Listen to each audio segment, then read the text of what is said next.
We all wear clothes. It's just a fundamental part of our daily lives, isn't it? Absolutely. Shielding us from the elements, expressing who we are. So it's pretty straightforward. It does on the surface. But what if we told you there's a much, much deeper story, one woven right into the fabric of human tradition and, well, faith? Mm-hmm. Today, we're taking a fascinating journey. We've got a stack of sources here, including a really comprehensive article, Islam, Tradition, Clothing, and Dress Code by Noble D. Lamore. Yeah, it's a great starting point.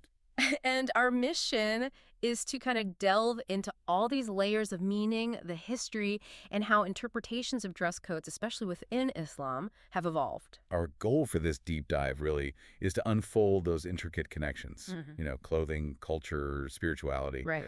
and explore how these traditions have adapted and, importantly, how they continue to resonate today. Yeah. It's about so much more than just what you put on in the morning. Absolutely. This isn't just about rules or regulations, is it? It's about identity, its expression, and that sort of dynamic interplay between faith and society. Okay, let's unpack this. Let's do it. So let's start with the absolute basics, like our source material does. On a fundamental level, clothes protect us. Yep. Cold, heat, the basics. They cover us up, preserve modesty. Seems simple enough, right? But you mentioned there's a deeper layer. There really is. And what's fascinating here is how quickly the conversation moves beyond just, utility. Uh-huh. On a spiritual level, the idea is that proper clothes protect us from evil. Wow, okay. And there's this really poetic idea in the Quran that man and woman are like a garment for one another. Like a garment for one another. Yeah, implying this need to wear the best clothes. So it immediately highlights that clothing isn't just about covering up, it's about a deeper connection, almost a spiritual shield, maybe even a metaphor for human relationships. That's a crucial distinction then. So it's not just what you wear, but what it represents. So how did that initial understanding, that basic idea of clothing, how did it evolve as Islamic society grew? Especially, with encountering new cultures. That's a great question, because in the very beginning of Islam, the art of tailoring, well, wasn't particularly developed. Right. Accessories, accoutrements were pretty basic, primarily practical. Arabs often wore clothes of, like rawhide or simple coats woven in one piece. Just functional stuff. Quite rudimentary, really, Yeah. made by a single weaver. But as we dug into the sources, something really remarkable jumped out. It was during the conquest, wasn't it? Asia, Africa, Europe. That seems to be where everything changed. That was the turning point. You might assume early Islamic dress was, uniform. But our deep dive reveals something quite surprising. Which is? That encountering these diverse established civilizations actually led to incredible diversity in clothing styles, not uniformity. Precisely. This dynamic cultural exchange fueled progress. It redefined the art of clothing as Muslims moved beyond a nomadic life, becoming more sedentary. So the immediate result was no single style. No uniformity at all. Yeah. Instead, the clothes really reflected the rich cultural tapestry of Muslim peoples, from the Orient right across to the West. Wow. Each region developed its own distinct expression, adopting local traditions while still holding on to core principles. And this era, it sounds like, established this ongoing challenge, or maybe it's a balance, The balance between what? between the simplicity, maybe advocated by faith, and those traits of beauty, refinement, maybe even sex appeal that, if unchecked, could tend towards lust. That's a constant tension, yes. Mhm. And while modesty in dressing was clearly encouraged, our source is explicit. There was no definite style of clothing prescribed in early Islam. No specific uniform. No, it wasn't about a particular cut or design back then. Okay. And what about things like color and materials? Did any common tendencies develop over time? Yes, there were some traditional inclinations. Often it was seen as more suitable for men to wear, let's say, sober colors, while women would often wear more colorful apparel. In terms of materials, cotton, linen, wool, husprad, those were considered appropriate. Makes sense. And there was a specific distinction about silk. It was generally allowed for women, but forbidden for men. Oh, interesting. Any exceptions? A few notable ones, yes. Yeah. And the colors most approved tended to be black and white, though the source notes there were divergences, how certain colors were viewed could differ. Right. Context matters. Now, if we connect this to the bigger picture, dress codes aren't exactly new to the Abrahamic tradition, are they? Not at all. That's a really important point. We can see variations and evolution across different faiths, not just Islam. Our source material actually points this out. It compares Quranic guidance to passages in the Bible, like in First Timothy. Right, though it acknowledges that verse can spark, well, tumultuous conversations today, Yeah. especially among feminists. Sure. And we also see parallels in the Torah, right? Leviticus, Numbers, Deuteronomy, specific verses about clothing. Exactly. Things like not wearing wool and linen together, Ah, and the clear instruction that men's dress must be distinct from women's. Historically, you even see a distinct Hebrew clothing style differentiating them from, say, the Egyptians. and symbols were used too to remember the codes. Yes, symbols and clothing helped maintain the memory of the codes people lived by. So if we boil it down, what are the consistent keywords across these Abrahamic traditions regarding dress? It really comes down to two main themes: modesty and distinction. That's the shared thread you see woven through these faiths. Modesty and distinction. Okay, now let's transition to a key element here, one that often sparks a lot of conversation, maybe holds many misconceptions.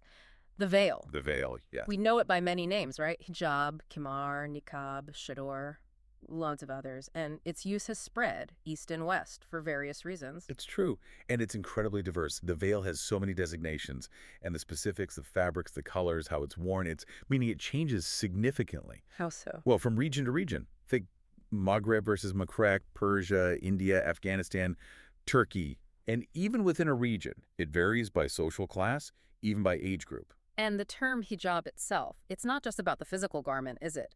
The source says it's also used in a deeper spiritual context. That's right. Passages in the Quran, for example, use the idea of screening oneself metaphorically, Yeah. implying a kind of spiritual separation or protection. Interesting. So what about the history? What was the original principle behind it, according to the source? Historically, the principle is quite interesting. At the very beginning, it seems it was understood as a divine decree specifically for the messenger of Allah's harem, his wives, Okay, for them to specifically. wear a cloth to distinguish them from common women.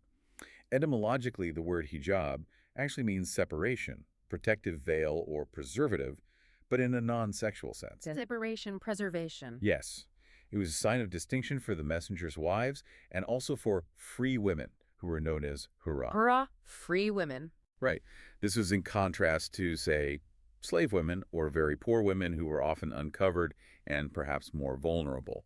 So free women chose to wear it for distinction. They chose it. Yes. And interestingly, pre-Islam, Arab women generally didn't cover their hair or breasts. It was a Quranic verse that prompted women to draw their head coverings over their bosoms, Ah, okay. establishing a specific Muslim way to sort of delineate the line between intimacy and public space. Now, what really struck me, looking at the historical evidence in our sources, and it kind of challenges many common modern perceptions, is this. That one. Women in the messenger's time were often unveiled while doing various public roles, Such as. while carrying provisions, caring for the sick and wounded, even engaging in combat if needed, helping cultivate land, serving at festivals, doing business, negotiating with men. Right. So it wasn't this constant, all-encompassing covering in public life that some might assume today. Exactly. That seems like a crucial point. It is. And it's important to reinforce, based on our source, that Islamic law does not actually explicitly require women to wear a veil or cover their face. It doesn't require it. Not explicitly in the foundational texts, no.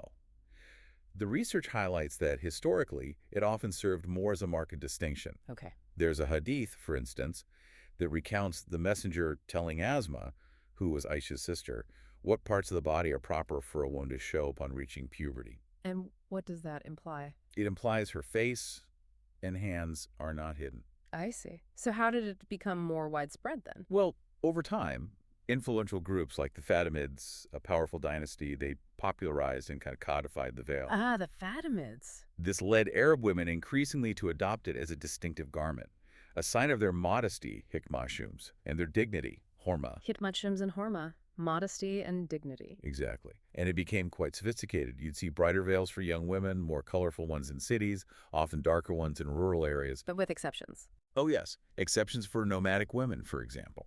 And you see huge regional variations develop, like the full body covering in places like Yemen, Afghanistan, or Arabia, or how the Maghreb niqab evolved into the Yemeni kimar. It's really diverse. And now today, we even have stylists specializing in designing fashionable veils. We do. Stylists aiming to blend beauty with modesty. However, the core principle according to the traditional understanding, remains.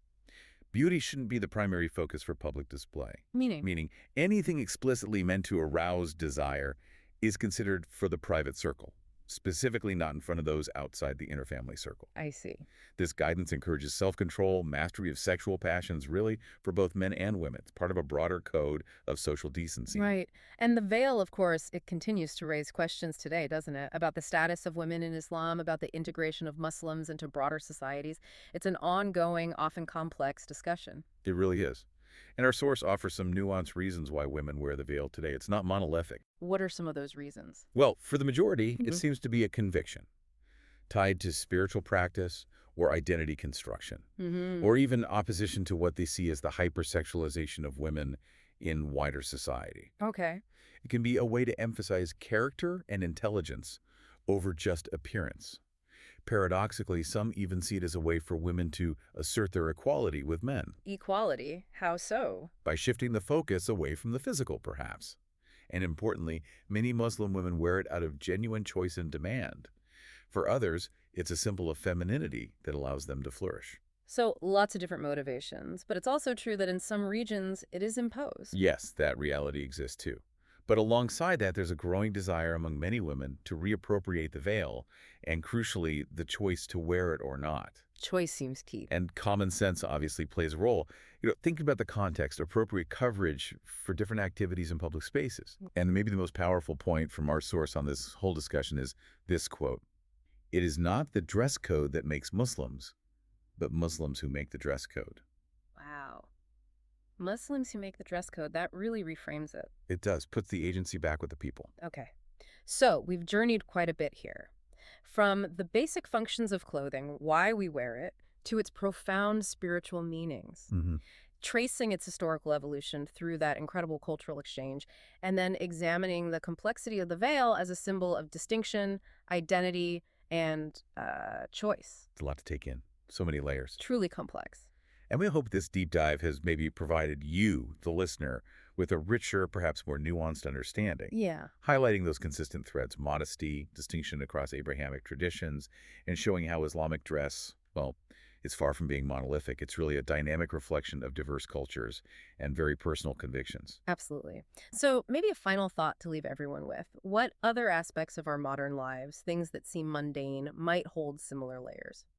Good question. Layers of history, cultural exchange, personal meaning.